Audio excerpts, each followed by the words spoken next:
hello, and welcome back to In the Passenger Seat with your positivity queen and neighborhood hot girl, Alethea Crimmins. Baby, do I have a treat for you today? Listen, I have been after this woman for the longest time, and I'm finally able to have her on my podcast. Listen, if you do not know who she is after today, she is someone that you will never forget. Not only is she an activist, she is an author, an artist. She is not just making waves, honey. She is making a damn tsunami. She is putting the world on notice. Listen, she is a force. That's all I can say. She is a force. So I want to introduce you now. Put your hands together for the fabulous, the amazing, the talented, the phenomenal Hope Giselle. I need to keep you with me wherever I go, because if that's the way. Everybody's saying that. When I introduce them, like, damn, can you just Absolutely. like everywhere I Absolutely. go? Can you I'm do it? just put you on payroll. I'm just put you on payroll. Just come on.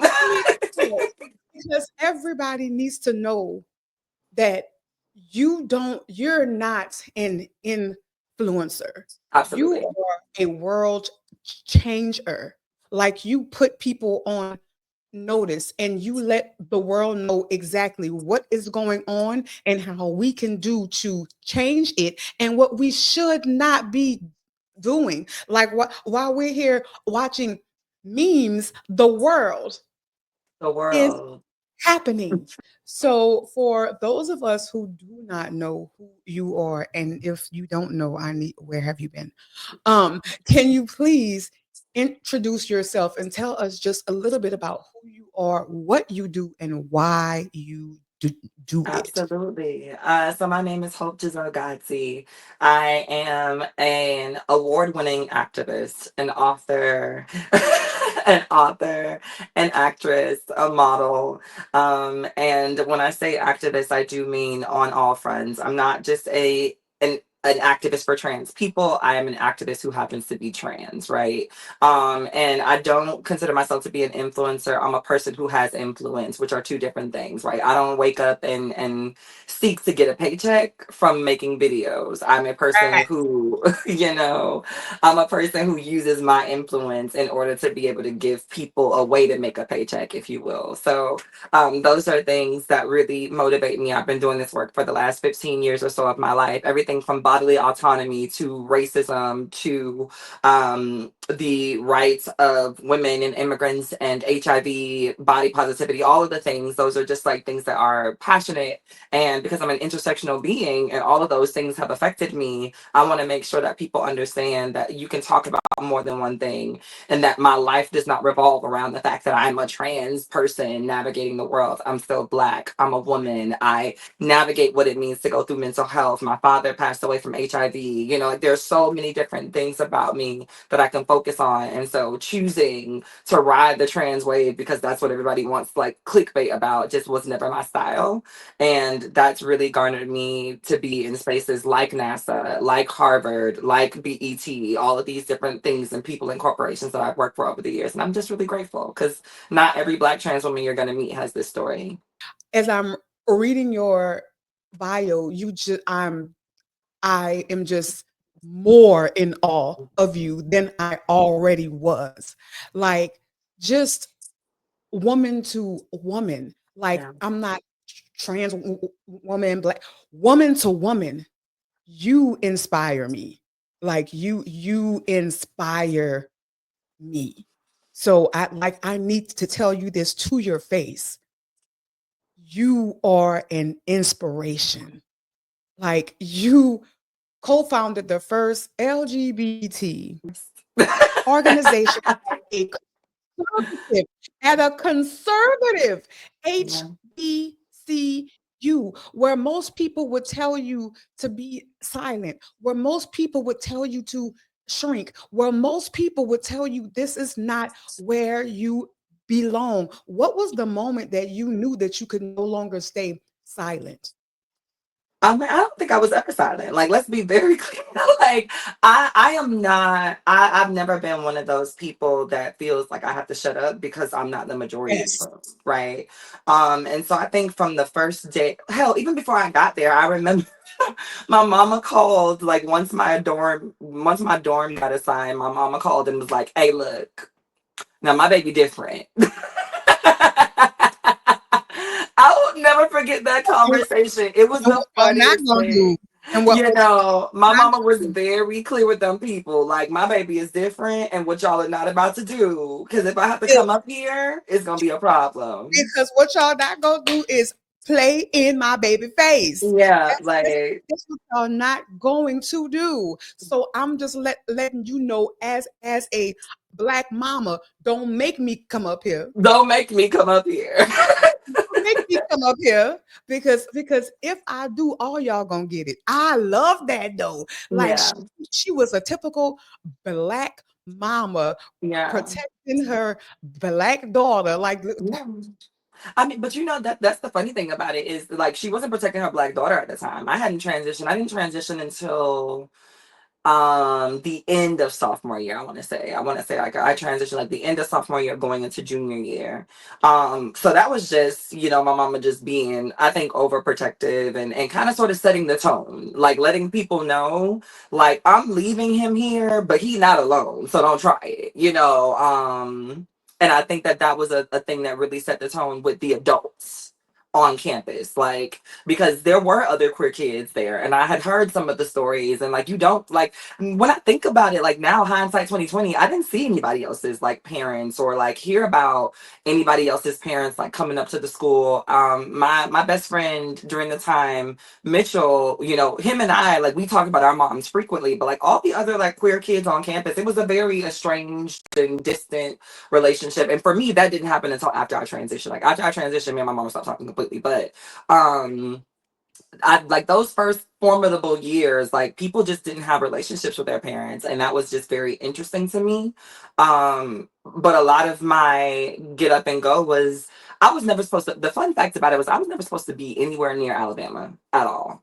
I busted my behind to get every scholarship I can find. I graduated top 10% of my class. I didn't have to pay a dime. I don't owe anybody anything for my undergrad degree, none of that. And the thing that was very interesting was I got accepted to my dream school, NYU. And my mom was like, "Yeah, they want $5,000 up front for this dorm, and I'm not taking out a loan to get it." And I was like, "But mom, I'm a presidential scholar. I have extra scholarship money. Like, you're gonna get this money back. I'll pay you as soon as the refund check hit. Like, it's not like take out the loan and I will give it back to you. And she was just like, no. And so literally she got off the phone with the people and she looked over at me and she said, "You gotta find somewhere to go." Like, that was the conversation. There was no negotiation, there was no let's talk about it, there was no I know you've worked hard for this, none of that. I've wanted to go to NYU from the time that I let go of my dreams of going to UCLA. From the time that I was like 5 to about 10, I was like UCLA because I wanted to be a lawyer.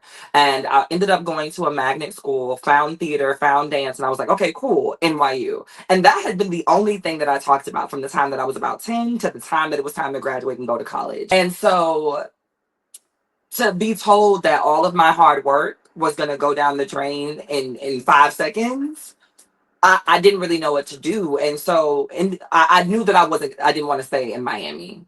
I didn't want to be anywhere near Florida. I didn't want to be anywhere where my mama could pop into her car and in 45 minutes or less, she could come and like get me, because I knew that she would. And so, it just so happened that her god sister called right after that conversation happened. And her god sister was like, "Well, if he liked theater, Alabama State has a really great theater program. I used to go there. And so maybe check that out." And it didn't matter to me that it was in Alabama. It was away from Florida. So I was like, say less. And I applied that night. I woke up the next morning to an admissions letter and it was, history. I thought that I was going to have the same theater experience that I would have had at NYU in Alabama, because I was like, well, it's theater. Like, all the queer kids are in theater. And baby, that was I was in for a rude awakening. It was not that, you know. It was not that at all.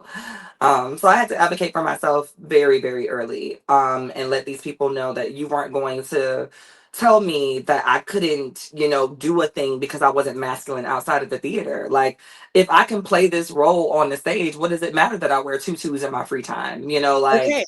Okay. But they didn't see it that way. And to me, I felt like it was even more of a testament to their ability to teach. Like, if you have this very queer, wears tutus, nail polish, and acrylics young man walking around campus, and then we go to see The Color Purple and he's playing Mister convincingly, to me that would have just been like, yep, and we did that. Like, I would have, All I right. would have, but they didn't see it that way. This is you showing your talent. Like, Yeah. is this not you what you want me to do?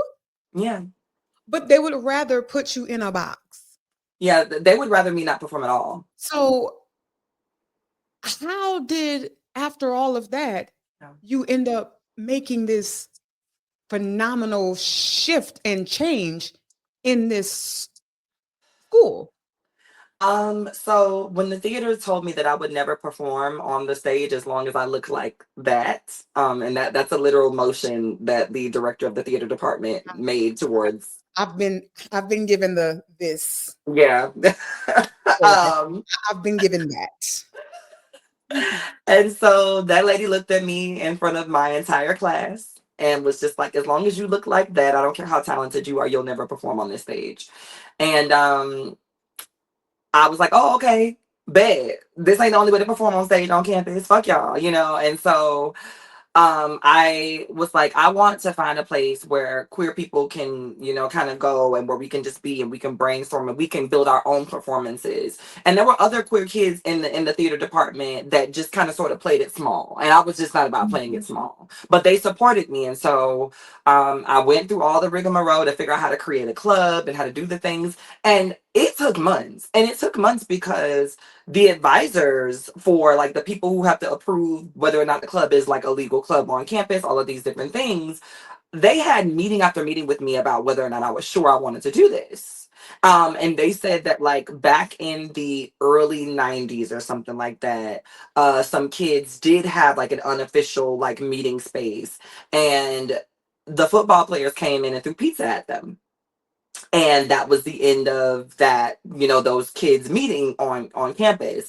And what I recognized was that you weren't looking out for me, you were trying to scare me, because y'all didn't want the club. And so they were having all of these meetings and trying to tell me all of these horror stories about the way that kids were treated in the past when they've tried to gather, not even have a club, but just gather. And I was like, okay, and if they come and try to throw pizza at us, I'm beating their ass. Like, it's just that simple. Like, I don't Period. care. Period. And I had already been in a couple of fights on campus, so I was not the queen to try. So that word had already gotten around about me. So I don't think that was what was going to happen. So finally, after like a couple of months of them piddle paddling around, they could not figure out anything to not justify. I had all of my paperwork. I had an advisor. I had people that were willing to like support. I had enough members. All of the things. And so they finally approved it. And my first thing that I wanted to do was an AIDS benefit concert for the Montgomery AIDS outreach. And this concert was essentially just me and drag for 2 hours. But I mean, hey, So, come on. we called it the Beyonce experience. But it was literally, it was just me doing a Beyonce concert rendition for 2 hours with a bunch of different queer kids and stingettes that agreed to be a part of this performance. And it was crazy because I got one of the largest, hardest venues to get at Alabama State, which is the Acadome. And I got it during one of the hardest weeks to get it, which is homecoming week. And it was beautiful. We did the performance. We raised $1,200 for the Montgomery AIDS outreach, and then the ball dropped because they set me up. So they knew that there were all of these hidden fees that I would have to pay, right? So there was a hidden fee for the lighting. There was a hidden fee for the sound guy. There was a hidden fee for the fog machine. There was a hidden fee for the DJ. Like, there were all of these different things. And so we thought that like a lot of this stuff was being gifted to us and offered to us as a club who, you know, has the things. And so basically after we did all of that, we raised the money, we were like in a hype for the club. They were just like, so we need y'all to pay X, Y, and Z by so and so, and if y'all don't, then we're disbanding your club. And they knew that we didn't have the money to pay off those things, and they knew when they agreed to let us do it that it was going to be a one and done, so they would never have to deal with our club again. And that's exactly what happened. We couldn't raise, I think it was about $5,500 that they needed to pay off all of these people. And the people still got paid. So it wasn't the fact that they didn't have the money. It was that they knew that that was the loophole to get us to no longer be able to have a legitimized club, because we would be in debt until we paid that 5,000 or that $5,500 off. So like there was something at every turn with them. And fortunately, a graduate student by the name of Darian Aaron came back, and Darian had heard what I was doing, and he created something different and asked me to come and be a part of that because he heard, you know, what happened. And so that was beautiful. Unfortunately, Amplified, which is the club that Darian did, is also no longer at Alabama State because there's just no queer support. Um, there's no adult or any advisor that is willing to like keep it going and advise queer students at Alabama State about how to navigate this. And so while the legend of Hope Giselle still haunts the halls of Alabama State University, the club is just like the safe space is no longer there because there's nobody that cares about whether or not queer kids on that campus have a safe space, and they never have. If you don't build it, then they're not going to provide it the way that they provide spaces for every other faction of people, including the immigrants. Like, you know, y'all have all of these things for the African folks and the Asian folks that y'all fly into Alabama State University, but the Black queer students that live in the area, that grew up in the area, that understand Black culture, y'all No. have less care for us than y'all do for these foreigners, you know? And so it was just interesting. And it always has been. But in all of this, you made an impact on somebody's life. Yeah, You changed somebody's life. absolutely. You affected somebody's life in a positive way that would not have been able to get that same thing somewhere else. If this is not a message to somebody, y'all need to hear everything that Hope just said. I wanted to go here. This is what my heart was set on. But baby, I'm going to get on my pulpit for just a little while. Your heart was set on going to one place. You said, God, this is where I want to go. But God said, no, this is where you want to go. But this is where I need you to. Need you to be. I need you to be here. You don't need to go to NYU because I can't use you there. Yeah, I can't use you there. I need you to go where I could use you. yeah, And absolutely. that's exactly what happened. And so many times people often wonder, why am I here? This is not where I wanted to be because I hmm can't use you there. I can use you here. Come on. You can make a change here. You can make an impact here. People are going to know who you are here. You Yeah, don't need to go over there. And absolutely. that's exactly what you did. You Absolutely. made a change and you are still making changes, even though you now just imagine what life would have been like if you would have gotten into NYU and like everything would have been roses and Difference. great and Yeah, grand, different, but then you wouldn't have impacted all of the lives that you did. And still yeah, to this day, you may have become a totally different person than who you are right now. absolutely. But being there gave you roots. Being Mhm. there gave you a purpose that you continue to walk in to this day. You Absolutely. continue to walk in that, but had you not had that experience, who knows where Hope Giselle would be right now? You Wow. needed to be there. Yeah. I still it's crazy because since I've graduated, I still have every semester there's a trans girl that graduates that comes back. And I mean, I don't know these little girls. I ain't been in college in years. And I will every year there's a new trans girl that's like, I heard about you, and thank you so much, because I know that some of the stuff that we got was because of you, and they be telling stories about you from campus, and the cafeteria ladies still be talking about you, like, so I know that I did what I needed to do in that space. And even though the club does not exist, I know that the girls and the boys and the days are safe on that, or safer than they would have been on that campus before I got there. Because of the impact that you made. Yeah, absolutely. Because of the impact that you made, because you were placed exactly where you needed to be. Y'all, like y'all know that I find a message in everything. And like as you was talking, I was like, whoo, glory. Yeah. Yeah, Oh my there goodness. there's so many. I mean, I almost jumped out a window on that campus. Like that's the craziest part. And I think everything happens for a reason, because I wasn't even talking to my mama. Like at this particular time, I think me and my mama had just reconciled our third argument of the year. And this particular day, I wasn't feeling it. I don't know why I wasn't feeling it. And my mama called me, and I was just walking into the calf. And it's very rare that I was ever like that honest with my mom at that age, or like that I was very dismissive of her. But she called me that day, and I was like, Mama, not today. Like I hope I don't sound disrespectful, but I was just like, not today. I ain't got it. And my mama, who was a very like black mama, would never usually take that on the chin. But for whatever reason, her mother's intuition just was like, okay, call me when you feel better. And so I was very glad that I didn't have to argue with her or have the back and forth about what was wrong, because I didn't know what was wrong. I just wasn't feeling it that day. And so we had that conversation in the calf. And as I'm walking through, right, like almost right after I hung up the phone with her, these football players see me walking by, and the whole table just starts laughing. And now that causes like another set of people to start laughing. And now, even though it was only a couple of people at those two tables, it felt like the entire room Yes. Yes. was laughing at me. I, I get it.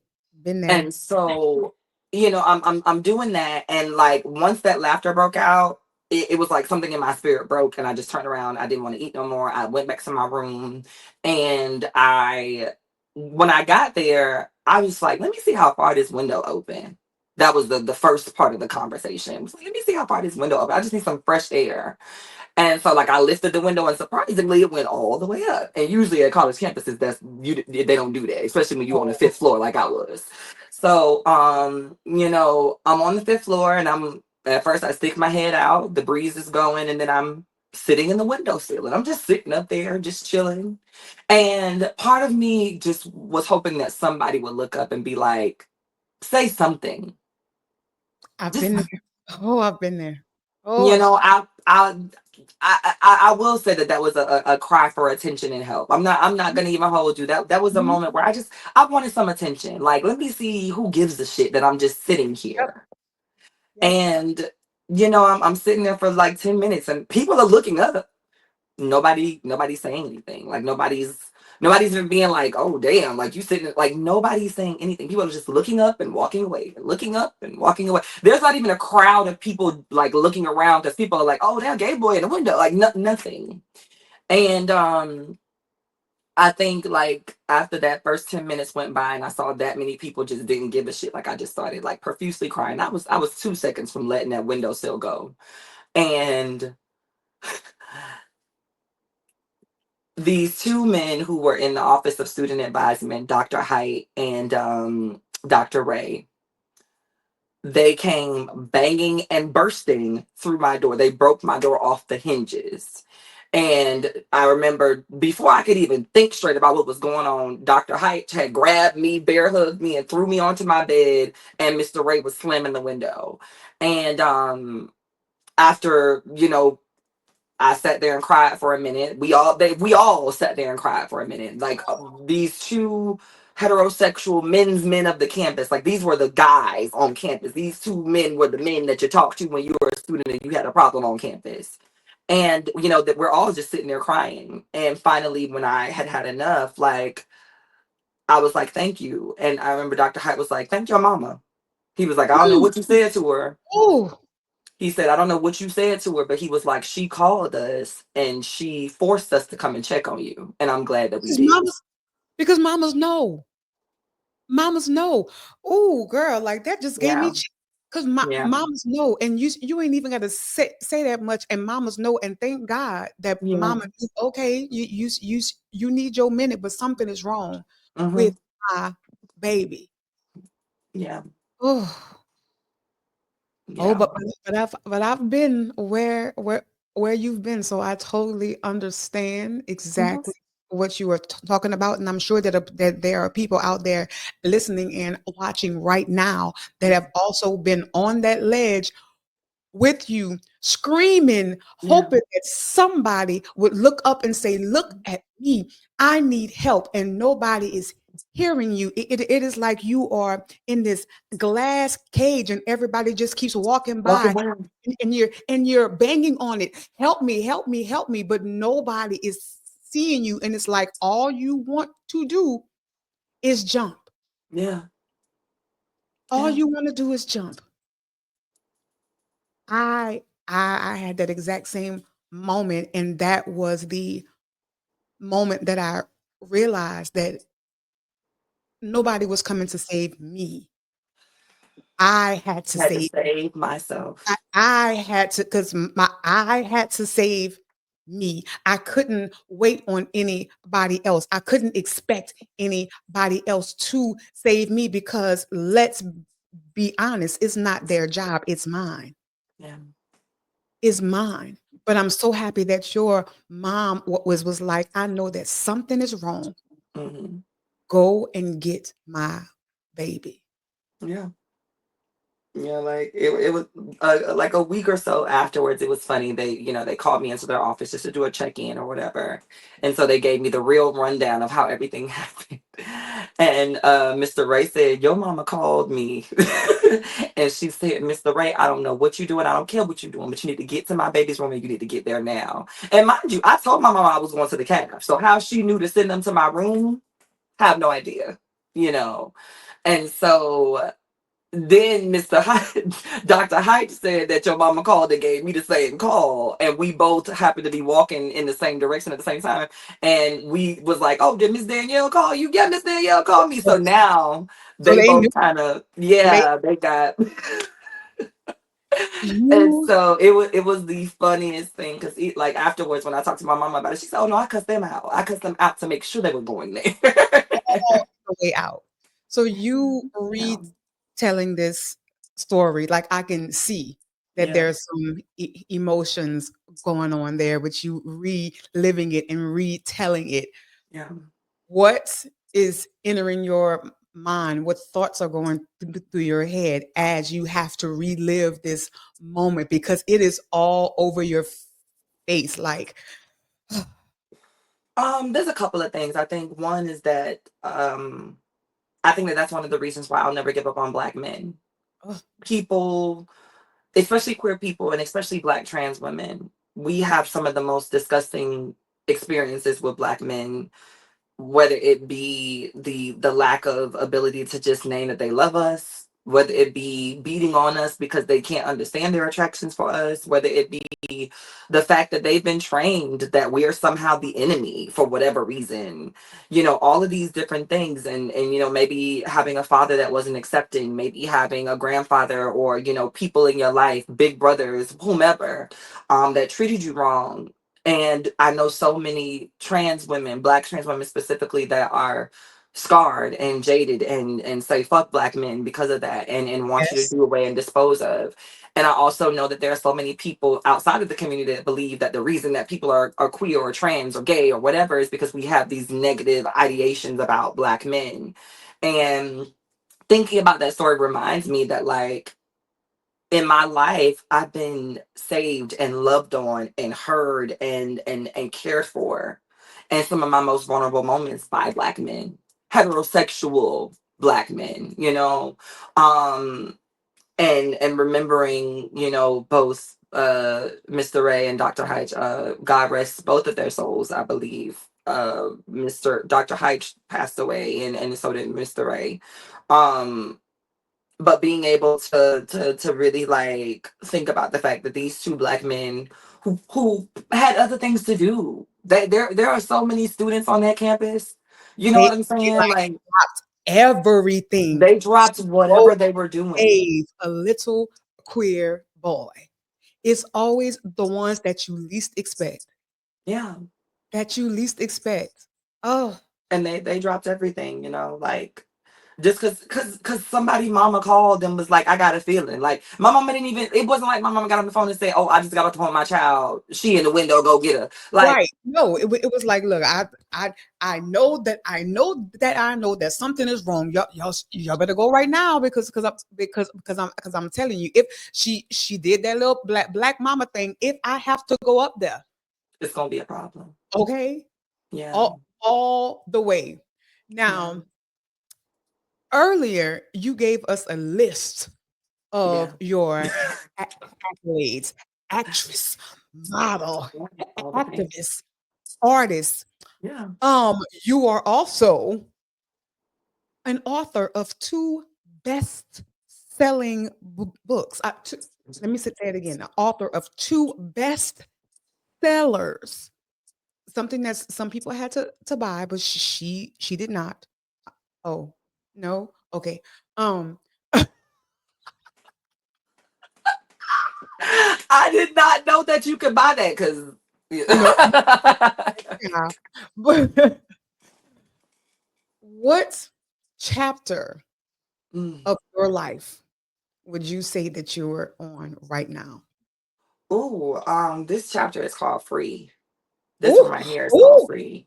Um, I, elaborate. I feel the most free right now than I have ever felt in my entire life. I have an amazing husband that loves my dirtiest of drawers. I'm talking about the ones with the crunch. I'm talking about the ones I done left the panty liner in. I got a little funk on them. He loved them too. Like my husband loves my dirtiest pair. My husband loves my dirtiest pair of drawers. And um to have somebody that can hold me accountable while loving me, that can give me grace, that can show me strength, that is going to make sure that I'm taking care of myself before I take care of community. Um, I don't have no worries. I can't tell you what some of the bills cost. I don't know how much shit costs around here. I have no idea. I don't know. You know, I have a couple of little odds and ends that I pay for, and most of them are subscriptions. Like, you know, but I I know that like I know the account information if I ever needed to get, but like on a day to day, just thinking about like I can't tell you how much we pay to be in here for real. I can't tell you what the light bill costs. I can't tell you what the water bill is. I can't tell you, you know, what some of these things are. I could pay them on my own. We could split it 50-50, but I have somebody that does not want that. My husband's entire goal after 5 years of us really being locked in was to retire me because every day he was watching me get up and activate and do all of these things and work and this plane and that plane and every other week a plane and just all of these amazing things. And I have a solid circle of friends. And people don't talk about how amazing and how comforting and how beautiful that can be to have real motherfuckers around you that want to see you win and that want to that check in on you and that love you, you know, for real, and they don't need nothing in return except for you to show that love back, you know. I need you to I'm gonna need you to repeat for the people in the nosebleeds that don't pay attention. Mhm. You said to have friends, to have real people Mhm. around you. How important is that to you to have this circle of friends, people that keep you grounded? How important, and do you consider, because I know for me, my family and I, like I have my family that I was born into, And then and my then I children. have my family that I chose. So how Yes. important is chosen family to you? Oh, very. I think especially right now, I told that beautiful story about my mom, and my mom is still, my mom is my mother, but I don't like her. My mom is a good mother, but she's not a good person. Um, and a lot of people don't recognize that those two things can live in the same place. My mom did and is doing the best that she can do. Parents do not get a handbook. Nobody knows how to make this work, and kids are different. Everybody, even if you got multiple, like, each one of those multiples are different people. But what I've realized as I've gotten older is that if my mama wasn't my mama, I wouldn't fuck with her.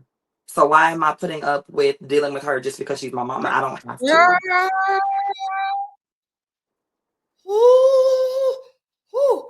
The mouthful that you just said, because I swear I feel the exact same way about my mother. Like, if my mama wasn't my mama, I would not fuck with her either, because oh baby, the like truth that I live in is different from the truth that she lives in. And a lot of my body image things that I had to my body image issues that I had to deal with and that I fought with came From her. from my mother.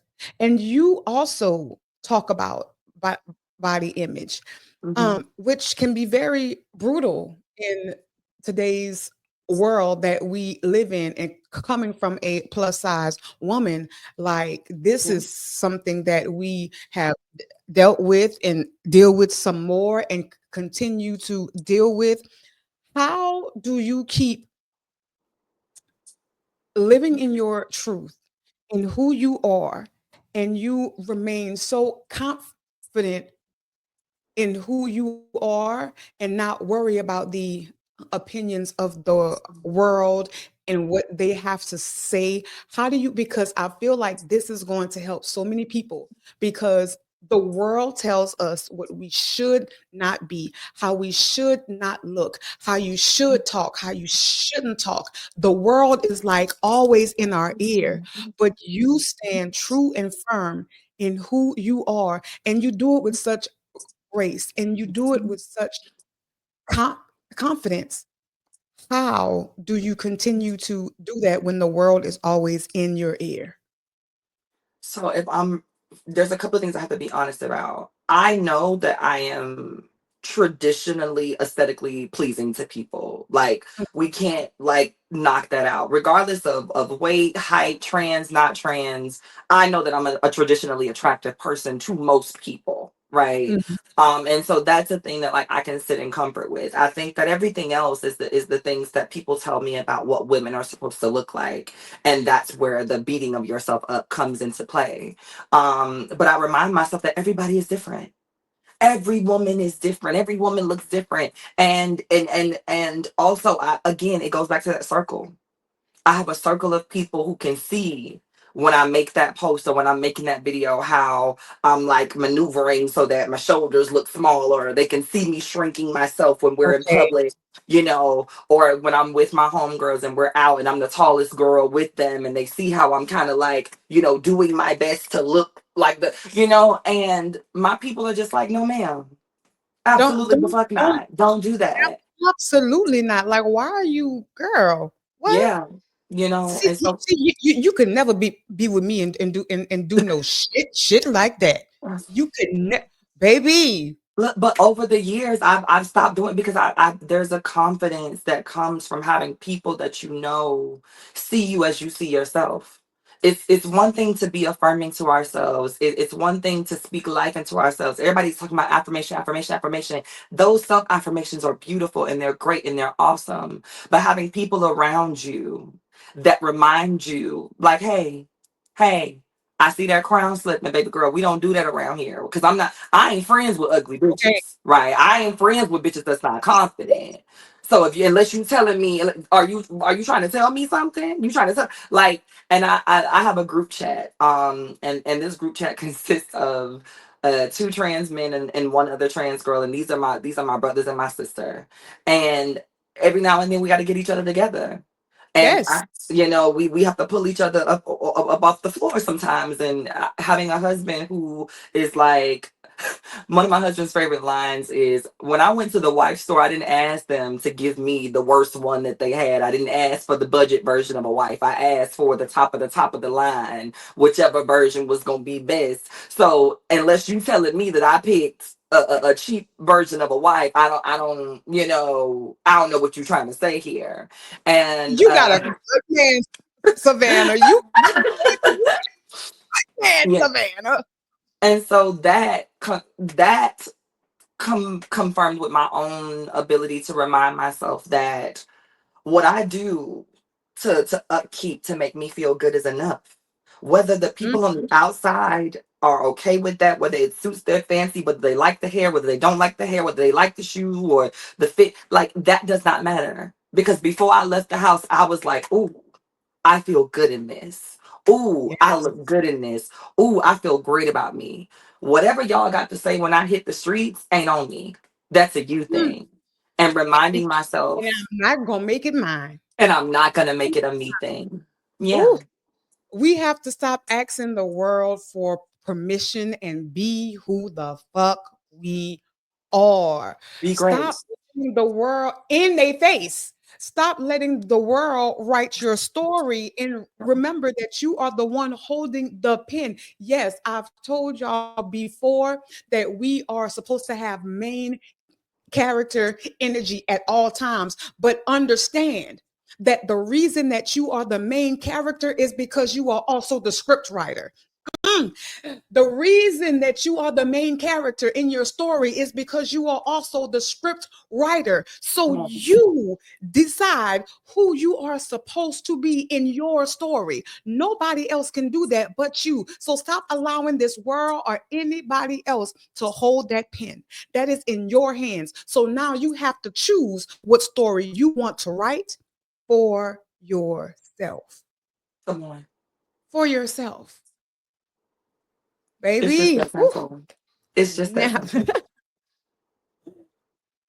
now It we really have is. come to my favorite part of the show, Ask Alethea, where you send in your questions to me and we answer them live on the show. So, the question for today is, Alethea, I'm learning to accept my identity and my body, but I still catch myself trying to shrink, soften, or change to make other people comfortable. We just talked about this. How Indeed. do I stop trying to fit into somebody else's idea of me?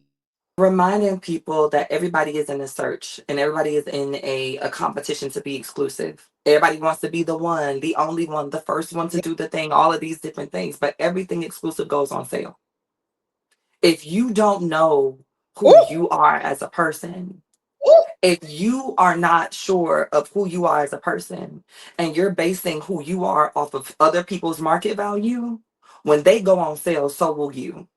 But if you've priced yourself within your own lane, can't nobody come through and reprice your sticker when they feel like their value has been deflated ever. So reminding yourself that running your race will never leave you boxed in is the thing that I want you to leave this conversation with and go forth into your life. I run my own race, I make my own price, and you can never put me on sale because I, right, decide how much this costs over here. And you'll never be able to afford it. Baby, now if y'all hear me, if y'all hear me regurgitate what Hope just said, just know that I am going to tag you because, honey, that shit right there was a mic drop moment, baby. Everything that is exclusive can go Go on on sale. sale. If they are on sale, then so are you. Yes. Girl, Basing your value off of somebody else's sticker price is never gonna work. Ever. oh, I hope that y'all out here taking notes because, baby, I am going to go and rewatch this over and over to get all these gems that you are dropping. What do you have that is coming up that we should know about, that we should get ready for, that we should be, because I know that you got something coming up. I I know you. do. Tell us. I do. So the one thing that I can tell you all about is I have a documentary. It's called Not Your Average Girl. Okay. Yes, and that is going to be coming out at the end of the month. We're shooting for August 22nd, but don't hold me because my videographer's like a little tad. But yeah, but it'll definitely be out at the end of August, early September, And definitely. where can we watch We're this? doing smaller screenings. If you follow my Instagram, which is at Hope Giselle, um, Yeah. you will Yep. be able to figure out. But we're doing small screenings in Atlanta, Miami, LA, and DC.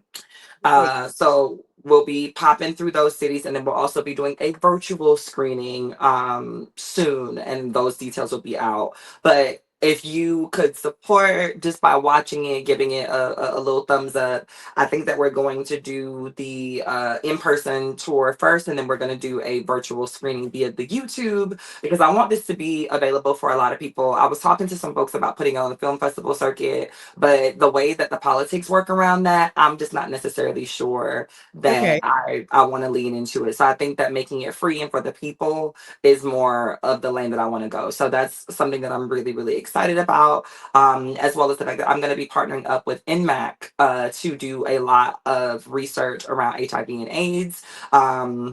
And so y'all will be seeing me do a lot of different work with the HIV and AIDS community. I'll be at the USCHA conference in Washington, D.C. from September 4th through September 7th. So if you want to come out and see me there, that would be awesome and amazing. And there's something else that I know I'm forgetting, but there's a couple of bookings coming up. And if you follow my Instagram and or go to my website, you'll be able to see all of those things. And it's just hopegiselle.com. You'll be able to see where I'm going to be, what's coming up, what's happening. You'll also be able to purchase my books, and there's merch on there and all of that jazz. But just know I'm around. The girl I'm flopping and bopping and doing the things, and just really excited to share all of those things with y'all. I always like to end my shows with something called Pass It On. And a lot of my followers are LGBTQ. Um, a lot of them are also trans Hmm. and women. Yeah. And I know that somebody somewhere is watching this, and you are their Shiro. Yeah. Like you are the person that they look up to and aspire to be. If you can go back, how does that even make you feel to hear that? Because I'm looking at you, and like you just taking this all in, like, Mhm. yeah, this is me. How does that make you feel? It's still surreal when the kids come up to, and not even just the kids, like I have elders that come up to me like, girl, you are doing it, and people that are inspired by me that are older than me, and people that are just I'm grateful because there was a time in my career where all I wanted to do was to be the voice that I didn't have growing up. And now I feel like I've become somewhat of that thing that I've been seeking to be, and I never want to lose myself in that. And so it just feels good to take it in, and not let it sit over me or sit on me like some sort of cape that I get to wear and walk around like, yeah, of course you bitches are inspired by me, right? And so I always want to ingest it so that it lives within me and it doesn't live on me. And I don't feel like it's a thing that I can put on and take off to make other people feel away. And so Love if you see that's just because I'm trying to get as much of it inside so that I don't wear it like a cape, but that I ingest it like medicine to remind me of why I'm doing this. If you had a message that you would pass on to the younger version of yourself, that version of yourself Oof, that was in college, that yeah. was ready to jump, that version of yourself that they tried to cast out and make you feel like you had to be a certain type of way, that version of yourself that did not know who she would become, what would you say to that younger version of yourself? I need you to close your eyes and just envision him right now. Mm. Talk to him as you right now. Talk to him as Hope, because I know that this message is going to inspire somebody else. So look at that young boy Okay. that was you and talk to him right now as Hope. If you jump now, there's no going back. If you jump now, they win. If you jump now, it is all over. And you know that there's something deeper than this moment. Take a breath. Take some time to think about this, but we can't do it right here. I need you to pull back. I need you to take some time to really think about who you're trying to be. And this ain't going to get you there. You know that. You know that you got so much more to do, so many more people's lives to change. There is so much work that is coming, all the things that you have wanted, all the things that you desire. Just know that those things will be yours. Everything that you are thinking about right now that you believe is so impossible, that you think is so far off, just give it time. It is coming sooner than you think it is, and it is going to come in more abundance than you've ever believed that you were worth, that you were deserving of. That love that you are seeking, that thing that you think don't exist for you, baby, he is coming. And he's not going to be ambiguous. He's going to be black and he's going to love you openly. You are going to have family. You are going to travel the world with that family.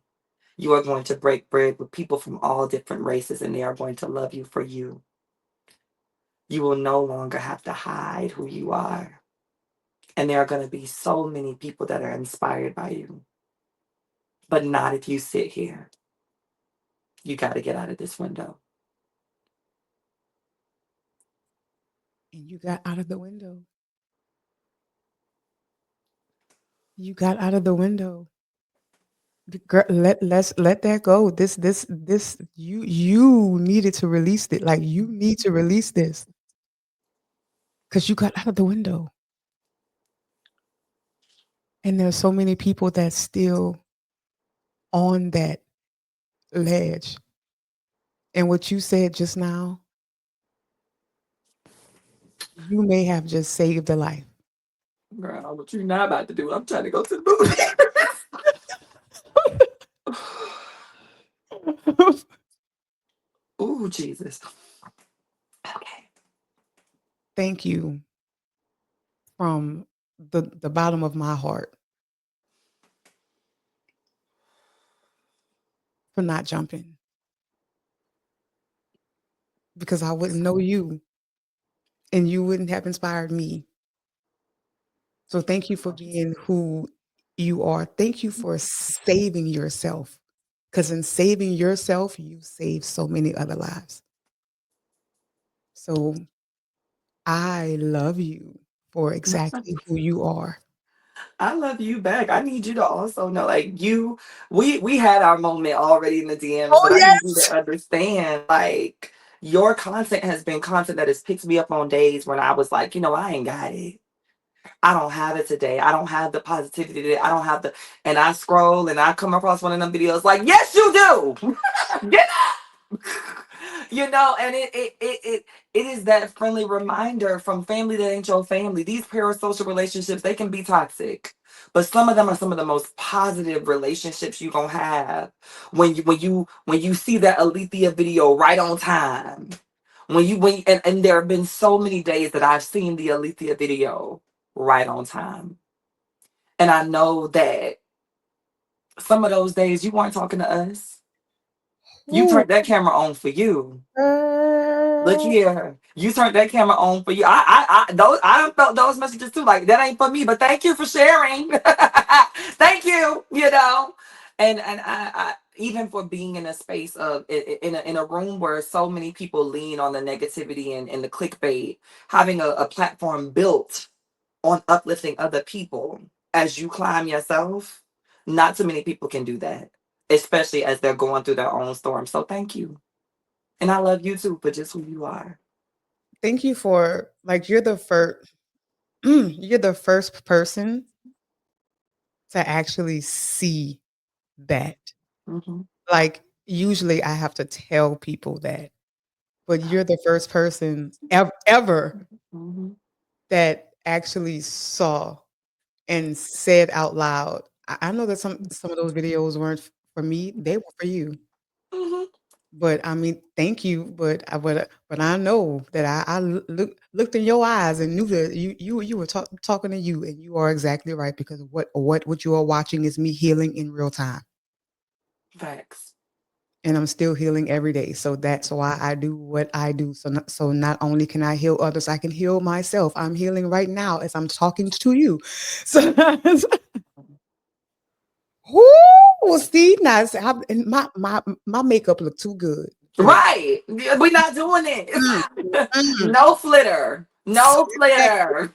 snap back, snap back. Whoo, okay. All right, Hope. Thank you. Thank you. Thank you so much for being on this show. Like you have shown us that living out loud isn't just a choice. Like it's not a choice. It is a necessity. Like that is something that we have to do. Like you taught us that the people who matter will meet you where you are. You don't have to go and find them. And the ones who don't, hashtag FTP, fuck them people and continue to live your life. Thank you for riding shotgun in the passenger seat today, y'all. Listen, if this has touched you in any type of way, like I know it has, because it has touched me. Like I'm trying not to let my eyes, because I look cute. But if you out here balling right now, if this is for you or somebody that you know, like, comment, share, keep this going. Know that I love you. Know that you can be exactly who you were meant to be. You do not have to try to be anybody else. You do not have to fit in a box to appease people that don't mean anything. They are irrelevant to your life. Hmm. The best thing that you could possibly be in this world is yourself. So go out there and be exactly that. Be great in your own face, then turn around, be extraordinary in theirs. Till next time, you have a good day on purpose here.